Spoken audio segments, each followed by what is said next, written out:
The security camera footage would later show exactly 11:47 p.m. when my wife Natalie stumbled through our front door, mascara streaked down her cheeks like war paint, her designer dress torn at the shoulder. What the camera couldn't capture was the smell of another man's cologne clinging to her skin, or the way she looked right through me as if I were already gone. Before we dive deeper into this story, I have one small request.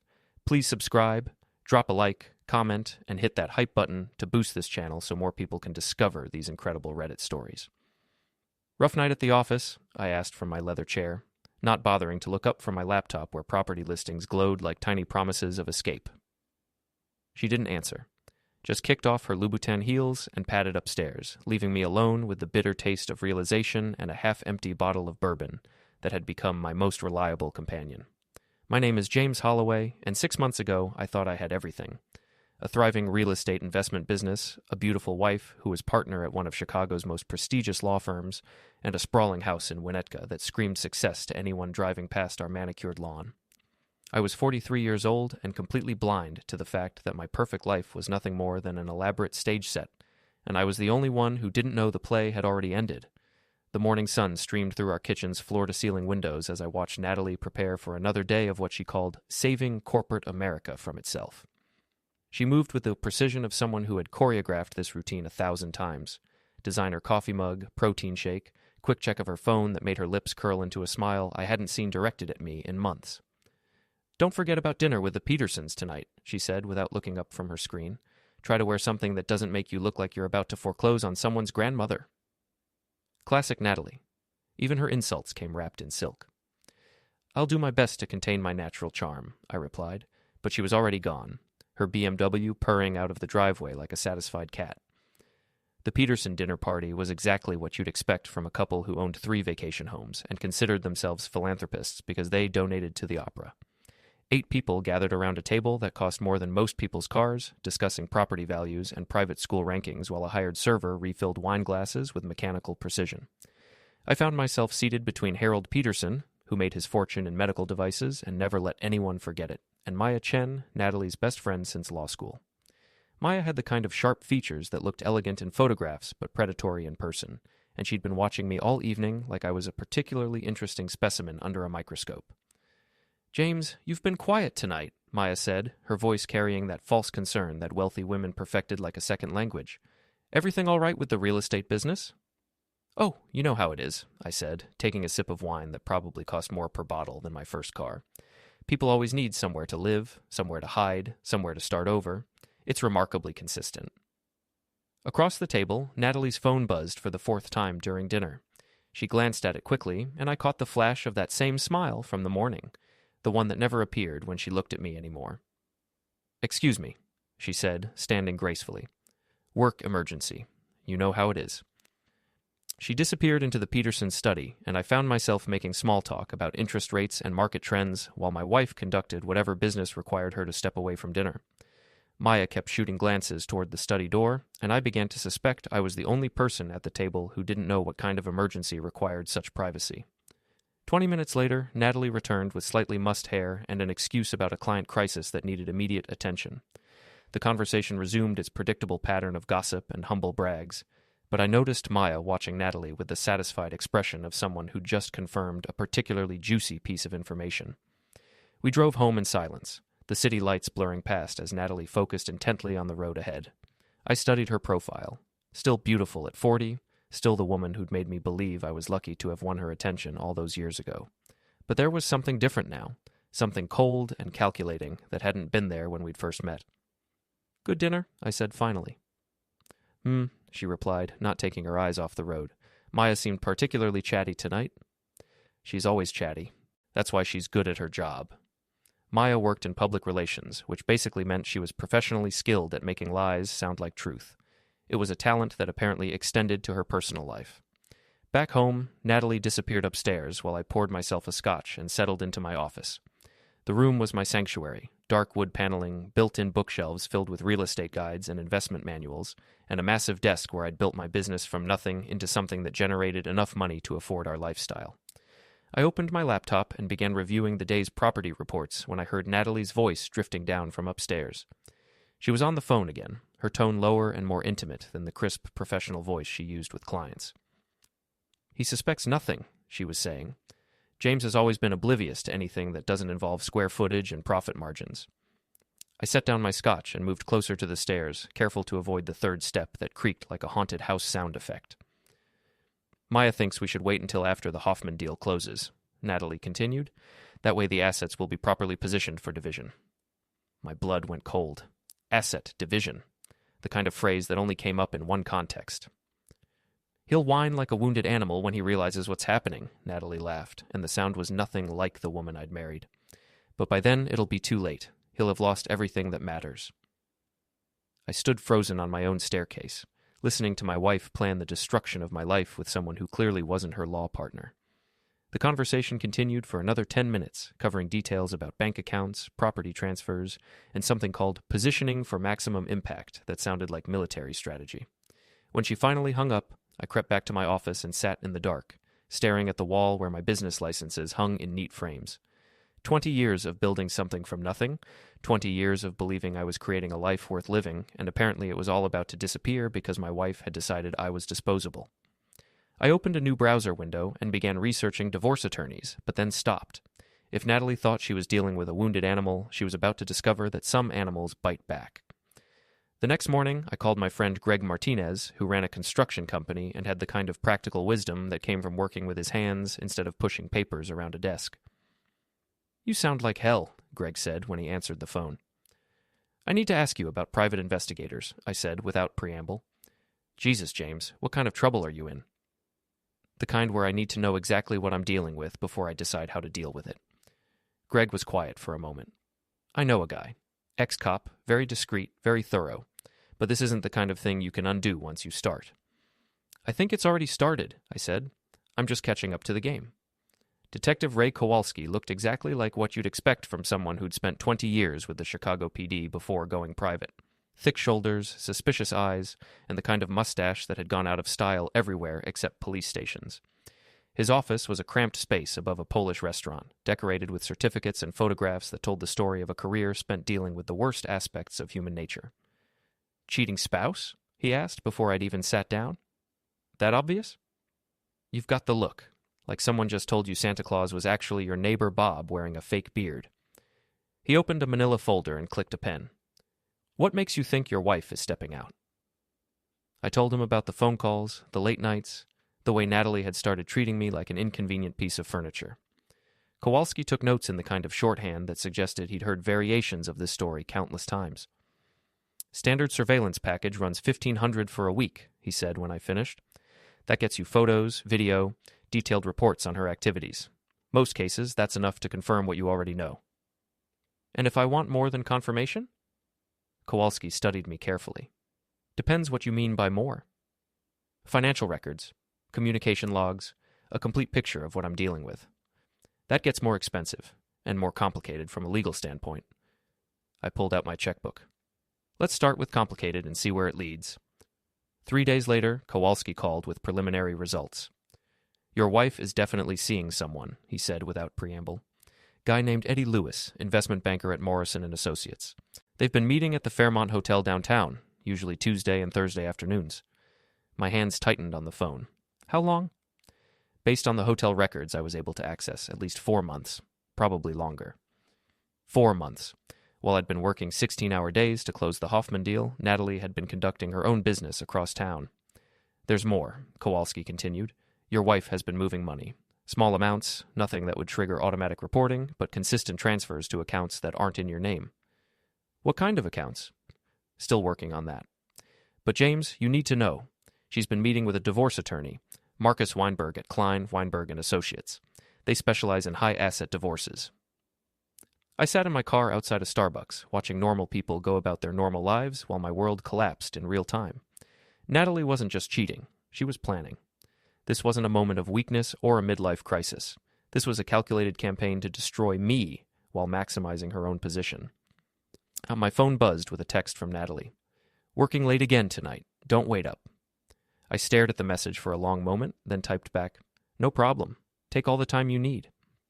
That evening, I drove to the Fairmont Hotel and sat in the parking garage, watching expensive cars come and go. At 6:30, I saw Natalie's BMW pull into a space near the elevator. 10 minutes later, a black Range Rover parked 3 spots away, and a man in an expensive suit got out. Eddie Lewis was everything I wasn't. Tall, athletic, with a kind of artificially white smile that suggested regular dental work and unlimited confidence. He moved like someone who'd never doubted his place in the world, never worried about whether he deserved the good things that came his way. I watched him disappear into the elevator that would take him to my wife, and felt something cold and calculating settle into the space where my heart used to be. The next morning, I called my accountant. I need to restructure some assets, I told him. Move some properties into LLCs, maybe set up some trusts, tax planning purposes. That's going to be complicated, he warned, and expensive. I'm planning for the future, I said. Sometimes complicated is exactly what you need. While Natalie was at work, I spent the day going through our house with new eyes. The artwork she'd insisted on buying, the furniture that had to be replaced because the old stuff wasn't appropriate for our position, the wine collection that cost more than most people's annual salary. All of it suddenly looked like evidence of a woman who'd been planning her exit strategy for longer than I'd realized. In her home office, I found a folder tucked behind her law books. Inside were bank statements for accounts I'd never heard of, correspondence with financial advisors I'd never met, and a document titled Asset Evaluation and Division Strategy that read like a military invasion plan. According to the papers, our marriage was worth approximately $3.2 million in combined assets, including the house, my business, investment accounts, and various properties. The document included detailed recommendations for maximizing Natalie's share while minimizing mine, including strategies for claiming that my business was partially built using marital resources that entitled her to a larger portion. At the bottom of the folder was a handwritten note in Natalie's precise script: James will be emotional and reactive. Use this to our advantage. He's always been his own worst enemy. I photographed everything and returned the folder to its hiding place, then sat in my office and began making phone calls. If Natalie thought she was dealing with an emotional and reactive opponent, she was about to learn that underestimating people was a dangerous mistake. The annual charity gala for the Chicago Children's Hospital was the kind of event where Natalie thrived. 200 of the city's most influential people gathered in the ballroom of the Palmer House, writing checks for tax deductions while networking over champagne and gossip. Natalie had insisted we attend, partly for appearances and partly because her law firm was one of the major sponsors. I stood at the bar, watching my wife work the room like a politician running for office. She moved from group to group with practiced ease, laughing at jokes that weren't funny and complimenting dresses she would have mocked in private. Maya stayed close to her side, whispering observations and updates like a campaign manager feeding talking points to a candidate. James Holloway, right? I turned to find a woman in her 50s with silver hair and intelligent eyes. She looked familiar, but I couldn't place her. I'm sorry. Have we met? Sandra Lewis, she said, extending her hand. Eddie's wife. The champagne in my mouth suddenly tasted like vinegar. Eddie's wife was standing next to me at a charity gala, making small talk while our respective spouses were conducting their affair somewhere in the crowd.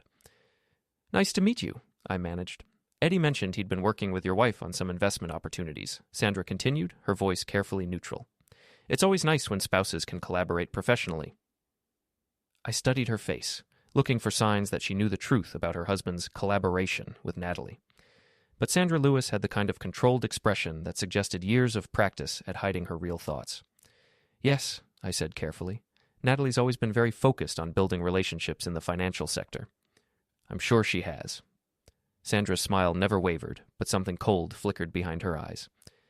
If you'll excuse me, I should find my husband. He tends to get distracted at these events. She disappeared into the crowd, leaving me with the uncomfortable realization that I might not be the only spouse who'd figured out what was happening.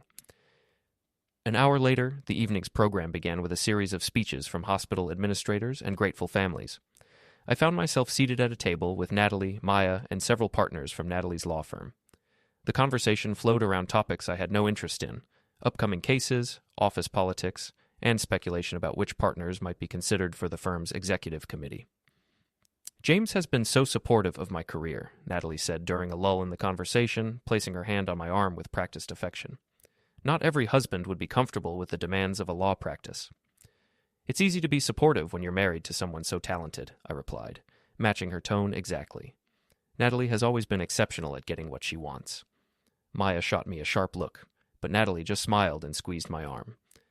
The speeches concluded, and the evening moved into its final phase, the silent auction and more networking. I excused myself to visit the restroom, but instead took the elevator to the hotel's business center. 10 minutes later, I returned to the ballroom with a flash drive and a plan that would have made Natalie proud of my strategic thinking. I found the event's technical coordinator, a nervous young man who was managing the evening's audiovisual equipment. "Excuse me," I said, approaching him with the kind of confident authority that made people assume you belonged wherever you were. "I'm with the hospital's development office. We need to add one more slide to the presentation, a last-minute major donor announcement." "Oh," he said, looking confused. "I wasn't told about any changes." I handed him the flash drive with the expression of someone who was used to having their instructions followed without question. "It just came through. Dr. Morrison wants it added to the end of the slideshow that's running during the auction." The coordinator shrugged and plugged in the flash drive. "What's the file name?" "Donor recognition," I said. "Thanks for your help." I returned to my table and waited. 20 minutes later, as the silent auction reached its peak and the ballroom buzzed with conversation, the large screens around the room that had been cycling through images of the hospital's work suddenly displayed something very different. The first photograph showed Natalie and Eddie Lewis in the lobby of the Fairmont Hotel, her hand on his chest as they waited for the elevator. The second showed them entering a hotel room together. The third was taken through the hotel room window, Eddie's hands in Natalie's hair, her dress pooled on the floor. A gasp went up from somewhere in the crowd, then another.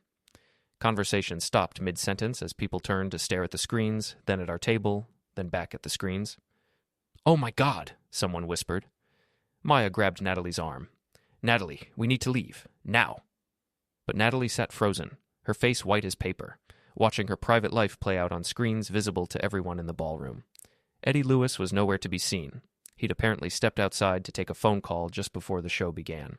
The final slide was a screenshot of text messages between Natalie and Eddie, including one from the previous week. "Can't wait to be done with this charade. James is getting suspicious, but he's too weak to do anything about it." I stood up calmly and walked to the microphone at the front of the room. "Ladies and gentlemen," I said, my voice carrying clearly through the sound system, "I want to thank you all for your generous support of the Children's Hospital tonight. As someone who's recently learned the importance of truth and transparency, I thought it was appropriate to share some truth of my own." The room was completely silent now, 200 people hanging on every word. My wife Natalie has been conducting her own charitable work, donating her time and energy to Mr. Eddie Lewis, whose wife Sandra is also here tonight. I'm sure Sandra joins me in appreciating Natalie's dedication to helping those in need. I could see Sandra Lewis standing near the back of the room, her face a mask of controlled fury that wasn't directed at me. "Unfortunately," I continued, "this means I'll be unable to make the donation I'd planned to announce tonight. Divorce lawyers are expensive, and I have a feeling I'm going to need a very good one." I set down the microphone and walked out of the ballroom, leaving behind 200 shocked faces and one wife whose carefully constructed facade had just collapsed in the most public way possible. The story hit social media before I made it home. Someone had recorded my speech and posted it on Instagram, where it quickly spread to Facebook, Twitter, and every gossip blog in Chicago.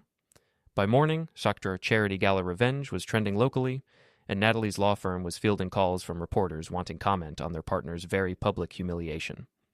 I found Natalie in our kitchen at 6 a.m., still wearing her gala dress, staring at her laptop screen with the expression of someone watching their life burn down in real time. "You bastard," she said without looking up. "Good morning to you too, sweetheart." "Do you have any idea what you've done?" I poured myself coffee and sat across from her. "I've told the truth. I thought lawyers were supposed to appreciate that." "The partners are meeting this morning to discuss my status with the firm," she said, her voice tight with controlled rage. 20 years of building my career, and you destroyed it in 5 minutes. "I didn't destroy anything," I replied calmly. "I just provided some transparency about your extracurricular activities. If that's a problem for your career, maybe you should have considered that before you started screwing Eddie Lewis." Natalie's face went white. "How long have you known?" "Long enough to make some preparations of my own." I slid a manila envelope across the table. Inside were copies of the asset transfer documents I'd discovered, along with some additional paperwork she hadn't seen yet. "What is this?" "Your homework assignment. It turns out that while you were busy planning to take half of everything I've built, I was busy making sure there wouldn't be as much to take." Natalie opened the envelope and began reading. With each page, her face grew paler. "You transferred the Hoffman properties into an LLC?" 3 weeks ago, along with the Morrison Street development and the Warehouse District investments, and all perfectly legal, all properly documented. Those are marital assets. Actually, they're business assets that were acquired using business credit lines and business income. My attorney assures me that makes them separate property, especially since you never showed any interest in the day-to-day operations of my company. Natalie's hands were shaking now. You can't do this. I already have, but don't worry. I left plenty for you to claim in the divorce. The house, for instance, and the cars, and all that expensive art you insisted we needed. Of course, most of those things come with payments attached, but I'm sure Eddie will be happy to help with the bills. Eddie and I are over, Natalie said quietly. Really? That's unfortunate, because according to my sources, Eddie's wife Sandra filed for divorce this morning. Apparently, she was less understanding about his charitable work than I was. I stood up and rinsed my coffee mug in the sink. I'll be staying at the downtown apartment for the next few weeks while we sort out the details. Your attorney can contact mine when you're ready to discuss terms. James, wait. I turned back to find Natalie looking smaller than I'd ever seen her carefully maintained composure finally cracking. We can work this out, she said. We don't have to destroy each other. You're right, I agreed. We don't have to. But you already decided to destroy me, remember? I'm just returning the favor. I left her sitting in our kitchen, surrounded by the wreckage of her plans, and drove to my office feeling lighter than I had in months. The next few weeks passed in a blur of legal meetings, paperwork, and phone calls from reporters who'd latched on to the story as a perfect example of social media justice. Natalie's law firm placed her on administrative leave pending an internal review of her conduct. Eddie Lewis was fired from his investment bank after clients began questioning his judgment and professionalism. Maya, in a move that surprised no one who knew her, immediately distanced herself from Natalie and began spreading her own version of events that painted her as an innocent bystander who tried to warn me about my wife's behavior. The divorce proceedings were swift and brutal. Natalie's attorney, Marcus Weinberg, had built his reputation on extracting maximum settlements from wealthy husbands, but he found himself outmaneuvered at every turn by my legal team's preparation and documentation. The asset transfers I'd executed were all legal and properly timed. The business valuations I'd obtained showed that my company's worth had been significantly impacted by the public scandal, reducing the marital estate considerably. Most importantly, the evidence of Natalie's affair and her premeditated planning to hide assets during the divorce proceedings damaged her credibility with the judge and made her claims about being entitled to half of everything seem calculating rather than reasonable. In the end, Natalie received the house, along with its mortgage, her car, along with its payments, and a settlement that was roughly 1/4 of what her original plan had projected. I kept my business, my properties, and most of my liquid assets. But the real victory wasn't financial. 6 months after the divorce was finalized, I was reviewing quarterly reports in my office when my assistant buzzed to let me know I had visitors. Maya Chen and Eddie Lewis stood in my reception area, looking like a delegation that had come to negotiate a peace treaty. This is unexpected, I said, gesturing for them to sit down. Maya spoke first. We want to discuss a business proposition. I'm listening, Eddie cleared his throat. I know we haven't exactly been on good terms, but I have an investment opportunity that could benefit all of us. I leaned back in my chair and studied them. Eddie looked like he'd aged 5 years in the past 6 months. His expensive suit couldn't hide the stress lines around his eyes or the way his hands trembled slightly when he thought I wasn't looking. Maya maintained her composure better, but there was a desperation in her voice that suggested things weren't going well for either of them. What kind of opportunity? A commercial development project in the South Loop, Eddie explained. Mixed use, high-end retail, and residential. The kind of thing you specialize in. And you need my involvement because? Maya and Eddie exchanged glances. Because you're the only developer in the city with the capital and connections to make it work, Maya said. And because we're prepared to offer you very favorable terms. I pretended to consider their proposal while internally marveling at the situation.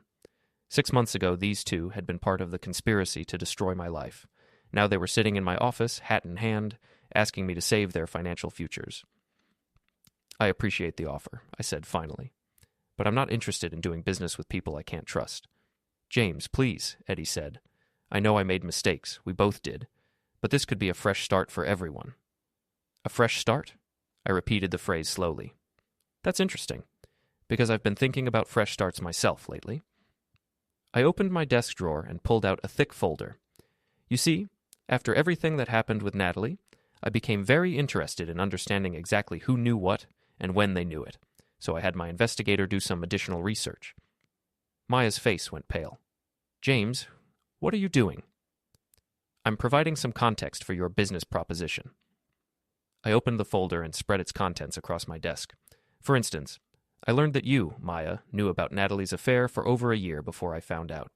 You helped her plan meetings, provided alibis, and even gave her advice on how to hide assets during the divorce. That's not... And Eddie, I discovered that your relationship with my wife began not 4 months before I found out, but over 2 years ago. You've been systematically working to destroy my marriage while positioning yourself to benefit from the financial fallout. Eddie started to stand up. I don't have to listen to this.